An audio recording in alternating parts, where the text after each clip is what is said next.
Hi guys, it's Crystal City or Homestead. So I've decided that I found a recipe that I wanted to can for myself, and I think it's going to be awesome. Now, if you remember a couple of months ago at Kroger, they had the boneless loin on sale, buy one, get one free. So I did get 2 of them. So the first thing I need to do, though, this one's going to take a little bit of prep, is I need to cut each one of these into 1 to 1.5 inch strips or pieces, whatever you want to call it. And we're going to put it on a baking pan. I do have my oven preheated to 425. I don't know that you have to bake it, but according to her it makes it taste better, so that's what we're going to do. So I'm going to get both these loins cut up and get them put on one of my sheets here. It's probably going to take both sheets to do it because it calls for 8 pounds. Both of them are right around 4.5 pounds. But you know, by the time you trim that fat off, it's going to be probably a good 4 pounds because you're going to cut quite a bit of that fat off of there. Because you don't want it all fatty, and that makes it nice and tough, and you don't want that either. This one's going to take a little bit of prep, but I think it'll be worth it because I think it's going to be amazing.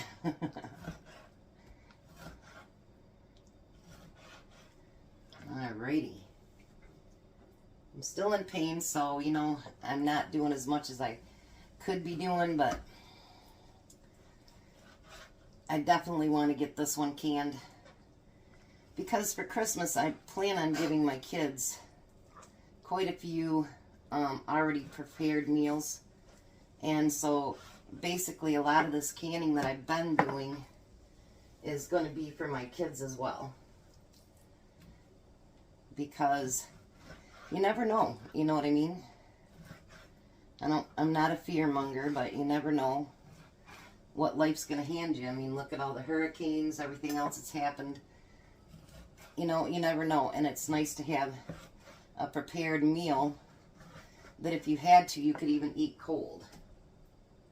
So, anybody that tells you you shouldn't be prepping,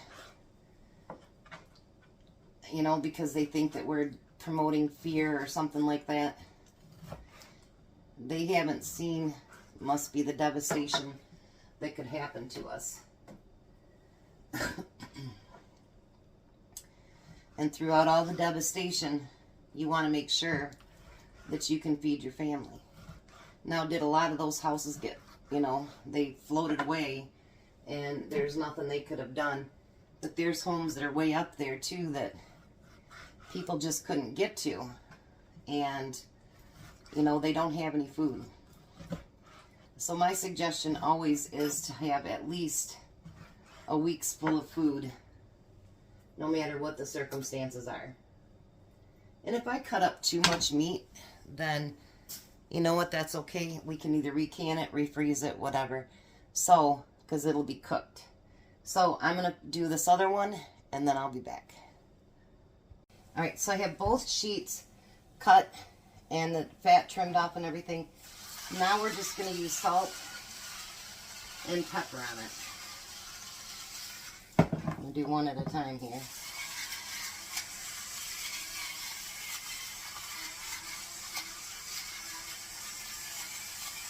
And we're going to put it in that 425 oven. Let's get that second one done.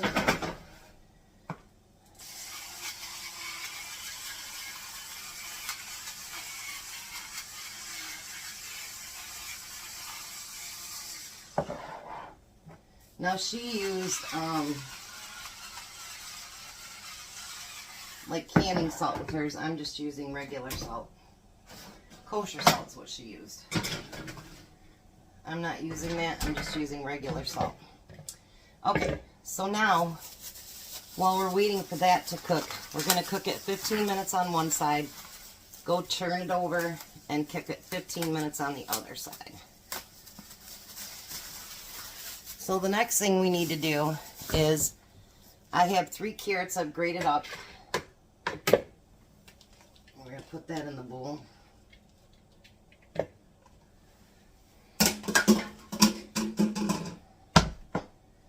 I did clean everything up, so nothing's, and then I use my antibacterial wipes because we don't want anything, yeah, we don't want anything nasty.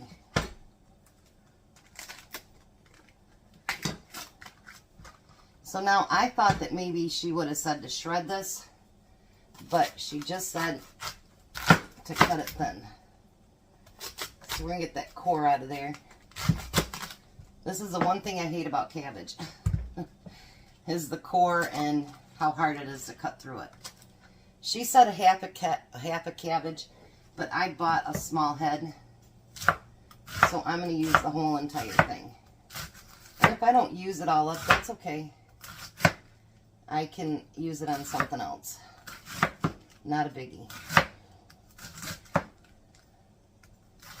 So we're just going to keep cutting that thin. I think my new machine could have done it quicker and better. But then maybe it would have been too thin, you know? And we don't want that either. I'm going to kind of break that up as I put it in. So let me get all that cut up and then I'll show you what we're doing next. So now it calls for 1 large onion chopped.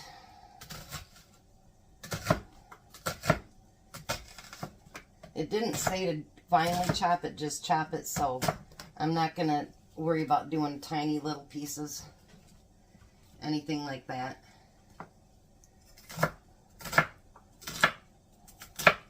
Just maybe what like I would put in my soup and stew and all that good stuff. Not real small, but not real big.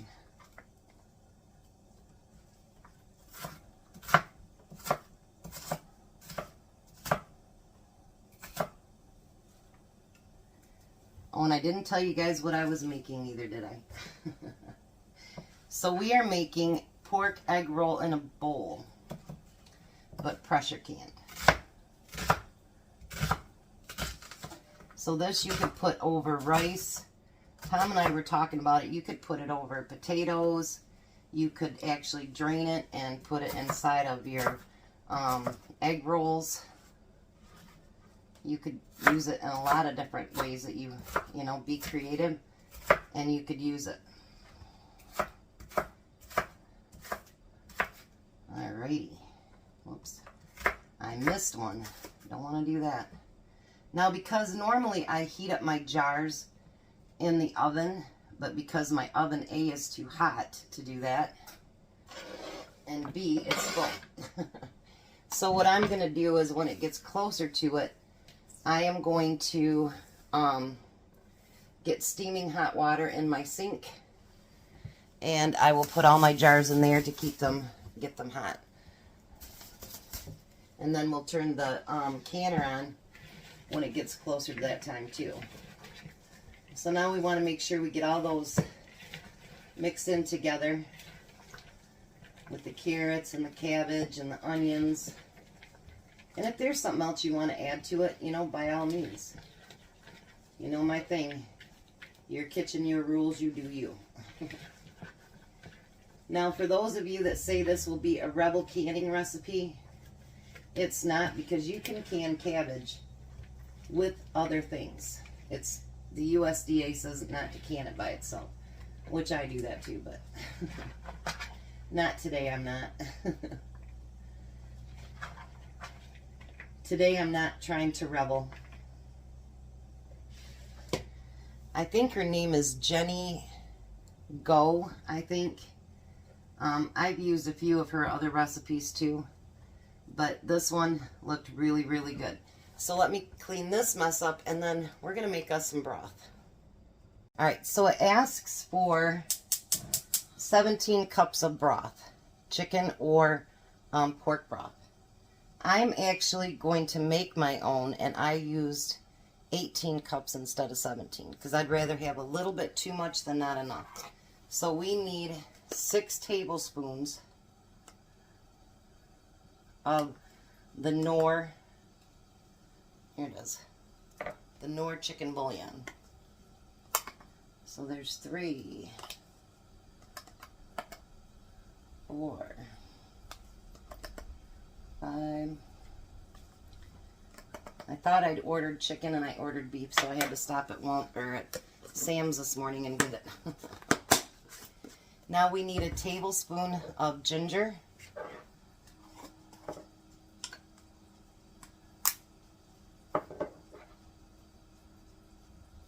It's going to ask for Sriracha. I don't have Sriracha, so I'm not using it.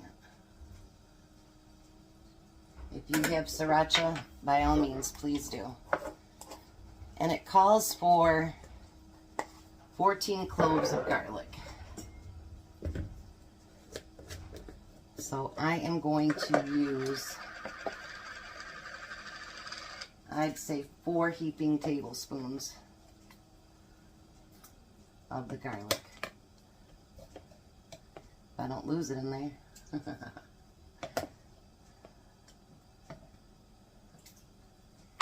If you think that's too much garlic, then don't put as much in. Now we got 15 more minutes. I already flipped the meat once. So 15 more minutes and then we can start. So after I do this and get the broth going, I will turn my canner on and I will get my jars to heating up. So now it says we need 1 cup of soy sauce. Might have to order more soy sauce next time. I use quite a bit of it. Alrighty. So now we're going to get all of that blended in really, really good together.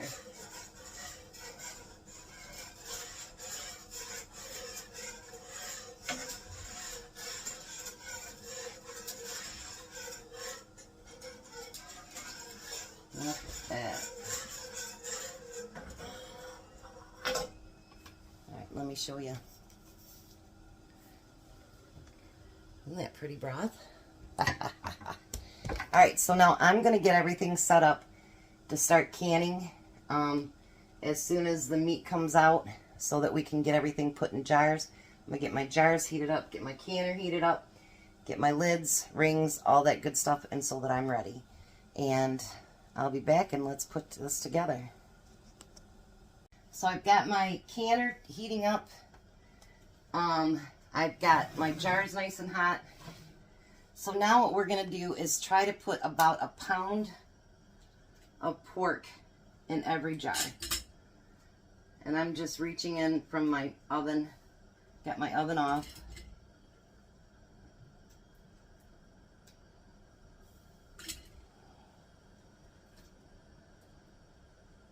And we're going to fill these jars full of pork.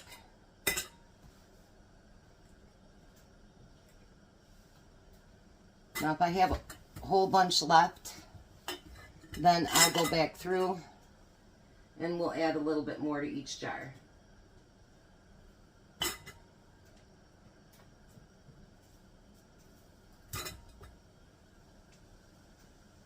This is going to be amazing. I can just tell. I might have put a little bit too much in that one.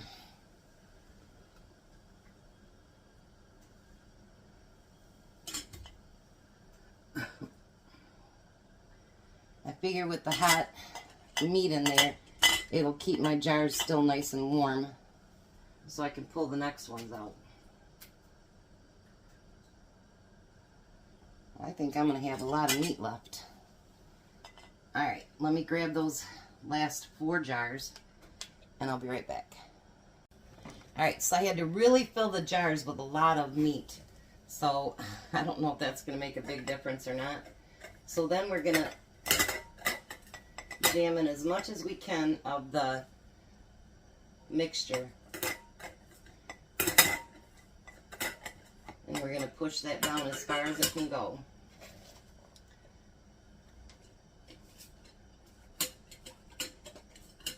I'm going to do it by hand and then I'm going to get my debubbler and push more.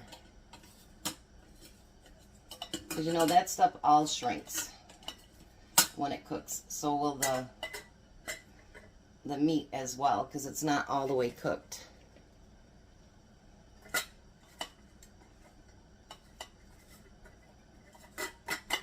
Alrighty, so I'm going to get all these filled And then we'll get to that next step. Well, I'm glad I had all that meat because I actually ran out of the cabbage and stuff. So, yeah. Good thing I had all that meat. So now I just stirred up the broth. And we're going to pour that broth right in over top of all of that. And we want to bring it up to the 1-inch head space.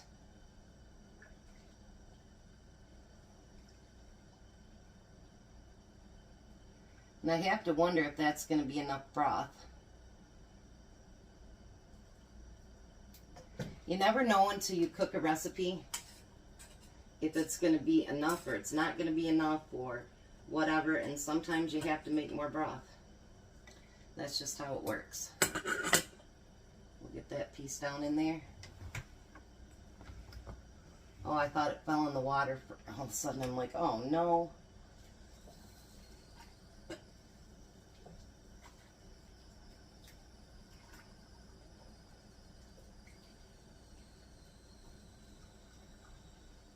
My water over there in the canner is starting to steam.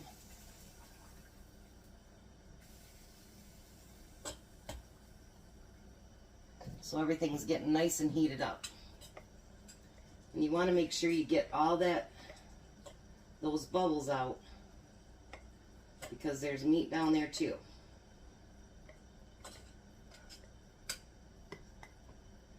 Alright, let's get this one done.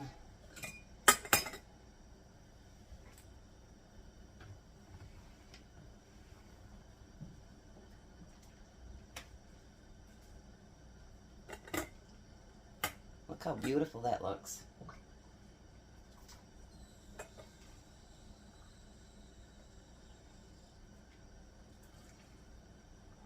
Oh my, is that pretty. I cannot wait to taste these.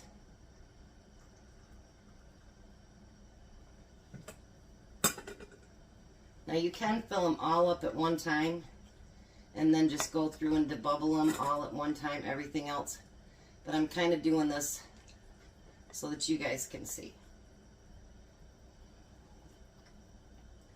We don't need that up there or that up there. Then, what we're going to do, those are hot too, by the way, so be careful. They are hot. Is we're going to wash those rims off really, really good. Make sure see how that's got a piece of carrot on there? We don't need that carrot on there, because that carrot will make it so it doesn't seal. So it's not just the fat of the meat, you're also checking for any chips, anything like that as well. Then we're going to get those lids put on.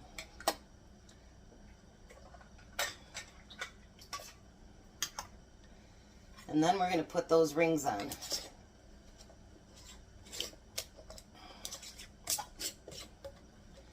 And we want to do those fingertip tight.